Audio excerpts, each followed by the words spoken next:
শ্ৰদ্ধাৰ ছাৰ বাইদেউসকল, আজিৰ ভিডিঅ'টিত আপোনালোকক বিশেষভাৱে ক'বলৈ উলিয়াইছোঁ 1 পৰা 15 ছেপ্টেম্বৰত আমি পালন কৰিবলগীয়া স্বচ্ছতা পষেকত কি কৰিম আৰু সেই বিষয়ে আজিৰ এই ভিডিঅ'টিত ডিটেইলছ আপোনালোকে জানিব পাৰিব।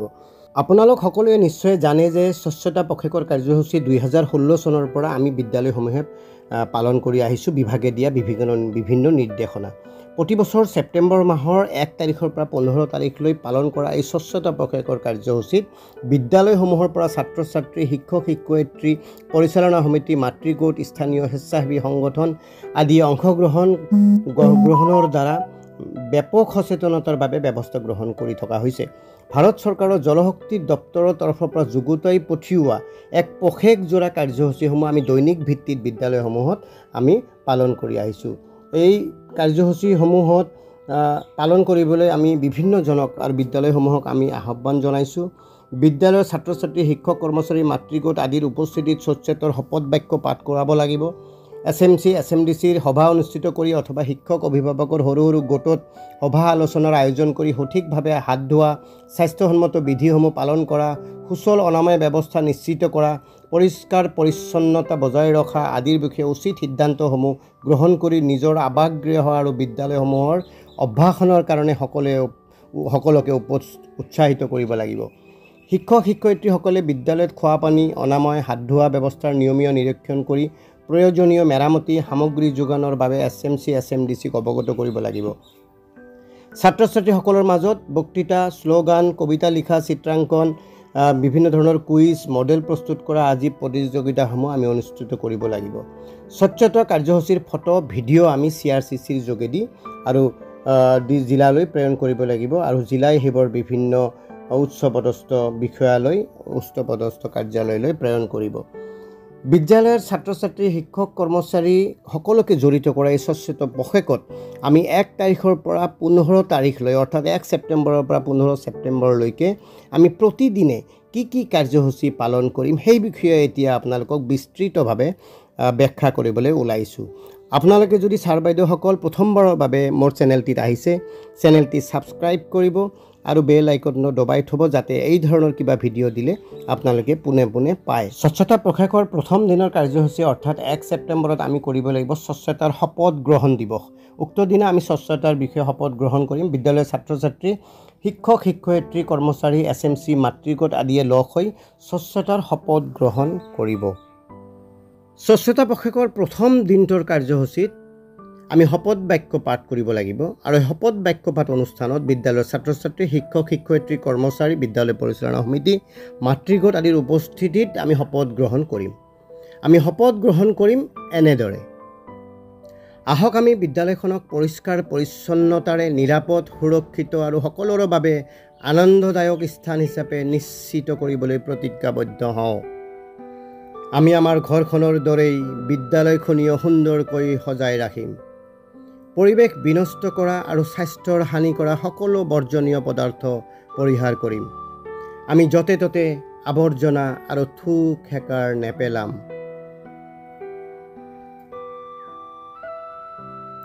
আমি অনাময় ব্যৱস্থা, পৰিষ্কাৰ পৰিচ্ছন্নতা আৰু হাত ধোৱা ব্যৱস্থাৰ প্ৰতিটো নিয়ম ভালদৰে পালন কৰিম। আমি অবাবত পানী অপচয় নকৰি পানীৰ সংৰক্ষণ কৰিম। আমি সাধ্য অনুসৰি গছপুলি ৰোপণ কৰিম আৰু তাৰ প্ৰতিপালন কৰিম। আমি আমাৰ নিজৰ ঘৰখনৰ লগতে বিদ্যালয়খন আৰু থকা ঠাইখন পৰিষ্কাৰ পৰিচ্ছন্নকৈ ৰখাত গুৰুত্ব প্ৰদান কৰিম। আমি আমাৰ চৌপাশ বিনষ্ট নকৰাৰ লগতে আনকো ইয়াৰ পৰা বিৰত থাকিবলৈ আহ্বান জনাম। আমাৰ বিদ্যালয়ৰ প্ৰস্ৰাৱগাৰ, শৌচাগাৰ আদি ব্যৱহাৰ কৰাৰ পিছত সদায় পৰিষ্কাৰ কৰি ৰাখি সকলোৰে বাবে ব্যৱহাৰৰ উপযোগী হৈ থকাটো নিশ্চিত কৰিম। আমি স্বচ্ছতা পষেকৰ লগত জড়িত প্ৰতিটো কাৰ্যসূচীত আন্তৰিকতাৰে অংশগ্ৰহণ কৰিম।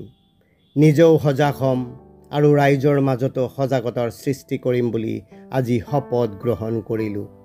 2 আৰু 3 ছেপ্টেম্বৰত আমি SMC, SMDC, PTA, মাতৃগোট আদিৰ সভা আয়োজন কৰি হাত ধোৱা, অনাময় ব্যৱস্থা, পৰিষ্কাৰ পৰিচ্ছন্নতা বিষয়ে বিতং আলোচনা অনুষ্ঠিত কৰা হ'ব আৰু বিদ্যালয় তথা আৱাসিক অঞ্চলসমূহত সেই বাৰ্তা আমি সিঁচৰতি কৰিব লাগিব। শিক্ষক শিক্ষয়িত্ৰীয়ে বিদ্যালয় চৌহদত থকা অনাময় ব্যৱস্থাৰ পৰ্যবেক্ষণ কৰি প্ৰয়োজনীয় সা সুবিধাৰ বাবে SMDCক অৱগত কৰিব লাগিব। JJM অৰ্থাৎ জল জীৱন মিছনৰ তৰফৰ পৰা আমাক যে পানী যোগান ধৰিছে বা সকলোকে পানীৰ ব্যৱস্থা কৰা হৈছে সেইসমূহ আমি এই দুদিনত পৰ্যবেক্ষণ কৰিব লাগিব। তাৰপিছত আমি জল সংৰক্ষণৰ বাবে বিভিন্ন আহিলাপতিৰ যোগান ধৰাৰ পৰিকল্পনা কৰা হ'ব। 4 আৰু 5 ছেপ্টেম্বৰত আমি জনসাধাৰণৰ সৈতে যোগাযোগ স্থাপন কৰিব লাগিব। শিক্ষক শিক্ষয়িত্ৰীসকলে বিদ্যালয়ৰ দাঁতি কাষৰীয়া গাঁও, চাহ বাগিচা আদি অঞ্চলসমূহৰ ৰাইজক স্বচ্ছতাৰ গুৰুত্ব সম্পৰ্কে অৱগত কৰিবলৈ প্ৰয়াস কৰিব। জলশক্তি অভিযান, জল সংৰক্ষণ আদিৰ বিষয়েও অৱগত কৰিব। শিক্ষক দিৱস যথাযথভাৱে বিদ্যালয়ত অনুষ্ঠিত কৰিব। যিহেতু 4 আৰু 5 ছেপ্টেম্বৰ অৰ্থাৎ 5 ছেপ্টেম্বৰত আমাৰ শিক্ষক দিৱস, গতিকে 5 ছেপ্টেম্বৰত আমি এই স্বচ্ছতা পষেকৰ মাজতে বিদ্যালয়ত শিক্ষক দিৱস অনুষ্ঠিত কৰিম। স্থানীয় জলপ্ৰতিনিধিৰ সৈতে স্বচ্ছতা পষেকৰ লক্ষ্য আৰু উদ্দেশ্যৰ বিষয়ে সজাগতাৰ আয়োজন কৰিব। 6 ছেপ্টেম্বৰত আমি বিদ্যালয়ত সেউজ বিদ্যালয় অভিযান দিৱস হিচাপে পালন কৰিব লাগিব। ছাত্ৰ ছাত্ৰীসকলক জল সংৰক্ষণ, এবাৰ ব্যৱহাৰযোগ্য প্লাষ্টিক সামগ্ৰীৰ প্ৰচলন নিষিদ্ধ কৰা আদি বিষয়ৰ ওপৰত শ্লোগান, পোষ্টাৰ, পেম্পলেট আদি তৈয়াৰ কৰিবলৈ দিব আৰু তাৰ মাজৰ পৰা উন্নত মানৰখিনি বিদ্যালয়ত, গাঁও, চাহ বাগিচা, বৰ্ড এলেকা আদিত ডিছপ্লে কৰিব লাগিব। জল সংৰক্ষণৰ বিষয়ে ছাত্ৰ ছাত্ৰীক অৱগত কৰিব লাগিব। পানীৰ অভাৱৰ বাবে হ'ব পৰা পৰিণাম আৰু প্ৰাকৃতিক উৎসসমূহৰ ৰক্ষণাবেক্ষণৰ ওপৰত তেওঁলোকক ধাৰণা দিব লাগিব। প্ৰতিদিনে কমেও 1 লিটাৰ পানী ৰাহি কৰাৰ অভ্যাস গঢ়িবলৈ উদগনি যাব। অৰ্থাৎ শিক্ষকসকলে ছাত্ৰ ছাত্ৰীক আমি যাতে প্ৰতিদিনেও আমি ব্যৱহাৰ যিমানখিনি পানী কৰোঁ, যাতে আমি প্ৰতিদিনে 1 লিটাৰ পানী কমকৈ ব্যৱহাৰ কৰিব পাৰোঁ, তাৰ বাবে প্ৰতিগৰাকী ব্যক্তি ছাত্ৰ ছাত্ৰীক আমি উদগনি জনাব লাগিব। ঘৰত, বিদ্যালয়ত অথবা আন ঠাইত পানীৰ ব্যৱহাৰ যথাযথভাৱে কৰা আৰু অপচয় হ্ৰাস কৰাৰ বাবে ছাত্ৰ ছাত্ৰীক সজাগ কৰিব লাগিব।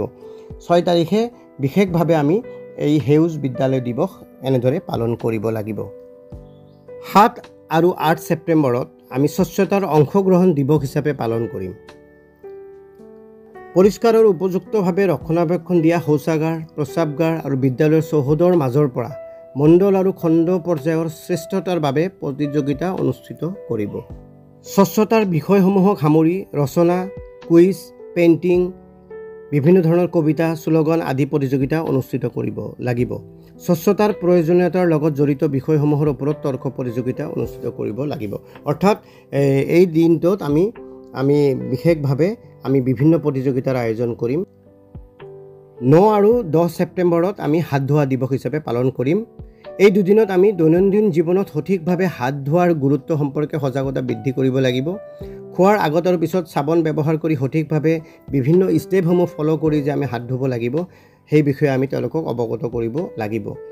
খোৱাপানীৰ উৎস, শৌচাগাৰ, প্ৰস্ৰাৱগাৰ, হাত ধোৱাৰ ঠাই আদিলৈ দিব্যাংগ শিশুসকলে অনায়াসে যাতে যাব পাৰে আৰু সেই ব্যৱস্থা সুচল হৈ আছেনে নাই বিদ্যালয়ত, সেই ব্যৱস্থাসমূহ পৰ্যবেক্ষণ কৰিব আৰু SMDCক সেইবোৰ অৱগত কৰি পৰ্যাপ্ত নাথাকিলে তাৰে বিহিত ব্যৱস্থা গ্ৰহণ কৰাৰ বাবে অনুৰোধ জনাব।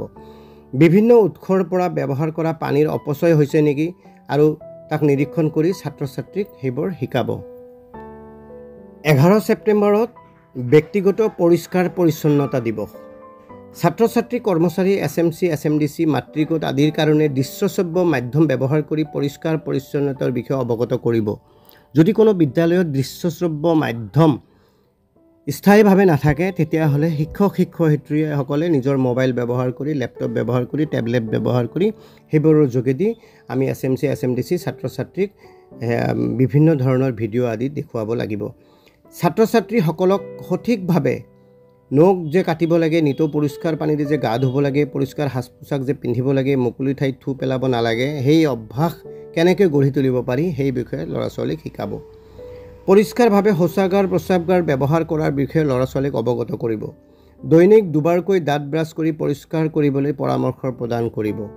11 ছেপ্টেম্বৰত আমি এনেদৰে ব্যক্তিগত পৰিষ্কাৰ পৰিচ্ছন্নতা দিৱস পালন কৰিব লাগিব। 12 ছেপ্টেম্বৰত আমি বিদ্যালয়ত স্বচ্ছতা প্ৰদৰ্শনী আয়োজন কৰিব লাগিব। বিদ্যালয়ত স্বচ্ছতা প্ৰদৰ্শনী আয়োজন কৰা দিৱস হিচাপে আমি পালন কৰিম। ছাত্ৰ ছাত্ৰীৰ মাজত অনুষ্ঠিত কৰা বিভিন্ন প্ৰতিযোগিতাত তৈয়াৰ কৰা শ্ৰেষ্ঠ শ্লোগান, কবিতা, পোষ্টাৰ, পেইণ্টিং আদি বিদ্যালয়সমূহত উক্ত দিনা প্ৰদৰ্শন কৰাৰ ব্যৱস্থা কৰিব লাগিব। স্থানীয় কলা ব্যৱহাৰ কৰি পেলনীয়া কম খৰচী বস্তুৰে ডাষ্টবিন তৈয়াৰ কৰিবলৈ ছাত্ৰ ছাত্ৰীক সুবিধা কৰি দিব লাগিব। 13 আৰু 14 এই দুদিন আমি স্বচ্ছতা কৰ্ম আঁচনি দিৱস হিচাপে পালন কৰিম। SMC, SMDCয়ে ছাত্ৰ ছাত্ৰী পিতৃ মাতৃ আৰু স্থানীয় ৰাইজৰ মাজত বিদ্যালয়খনৰ বাবে প্ৰস্তুত কৰা স্বচ্ছতা কৰ্ম আঁচনি স্বচ্ছতা একশ্যন প্লানখনৰ বিষয়ে অৱগত কৰিব। অৰ্থাৎ SMC SMDCয়ে সকলো ৰাইজৰ আগত, ছাত্ৰ ছাত্ৰীৰ আগত, পিতৃ মাতৃৰ আগত, অভিভাৱকসকলৰ মাজত স্বচ্ছতা একশ্যন প্লান থাকে যে বিদ্যালয়ত, সেই বিষয়ে তেওঁলোকক অৱগত কৰিব। স্বচ্ছতা পষেকৰ কাৰ্যসূচী ৰূপায়ণৰ অগ্ৰগতি সম্পৰ্কে ছাত্ৰ সংসদ, ইকো ক্লাব আদিৰ মাজত দলগত আলোচনা অনুষ্ঠিত কৰিব লাগিব। স্বচ্ছতা পষেকৰ অধীনত আৰু কোনো ধৰণৰ কাৰ্যসূচী ৰূপায়ণ কৰা উচিত সেই সম্পৰ্কে মতামত গ্ৰহণ কৰি বিভাগলৈ প্ৰেৰণ কৰিব। গতিকে আমি 13 আৰু 14 তাৰিখে এই কাৰ্যসূচীত আমি বিশেষকৈ স্বচ্ছতা একশ্যন প্লানখন ডিছকাছ কৰিম আৰু সেই বিষয়ে আমি স্বচ্ছতা পষেকৰ বিদ্যালয়ত শেষৰ দিন অৰ্থাৎ 15 ছেপ্টেম্বৰত আমি বঁটা বিতৰণী থাকিলে এই বঁটা বিতৰণী অনুষ্ঠানত বিভিন্ন প্ৰতিযোগিতা যে আমি 15 দিনত অনুষ্ঠিত কৰিছিলোঁ বিভিন্ন সময়ত, তাত পুৰস্কাৰ লাভ কৰা ছাত্ৰ ছাত্ৰীক আমি উক্ত দিনা পুৰস্কাৰ প্ৰদান কৰিম। এই অনুষ্ঠানত পিতৃ মাতৃ SMC SMDC আদিৰ উপস্থিতি আমি নিশ্চিত কৰিব লাগিব আৰু তেওঁলোকৰ যোগেদি আমি পুৰস্কাৰসমূহ প্ৰদান কৰিব লাগিব। স্বচ্ছতা পষেকৰ অধীনত দৈনিক ৰূপায়ণ কৰা বিভিন্ন কাৰ্যসূচীৰ সংক্ষিপ্ত প্ৰতিবেদন প্ৰস্তুত কৰি সেইবোৰৰ লগত ফটো ভিডিঅ' সংলগ্ন কৰি খণ্ড প্ৰাথমিক শিক্ষা বিষয়ৰ কাৰ্যালয়লৈ প্ৰেৰণ কৰিব লাগিব CRCCৰ যোগেদি।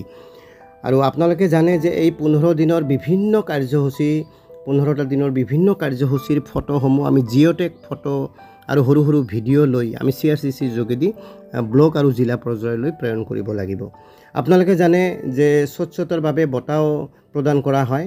গতিকে বিদ্যালয়সমূহত আমি স্বচ্ছতা সম্পৰ্কে অকল 15টা দিনতে নহয়, গোটেই বছৰ জুৰি আমি স্বচ্ছতা সম্পৰ্কে কাম কৰিব লাগিব। ল'ৰা ছোৱালীক আমি সুস্বাস্থ্যৰ অধিকাৰী কৰি তুলিব লাগিব।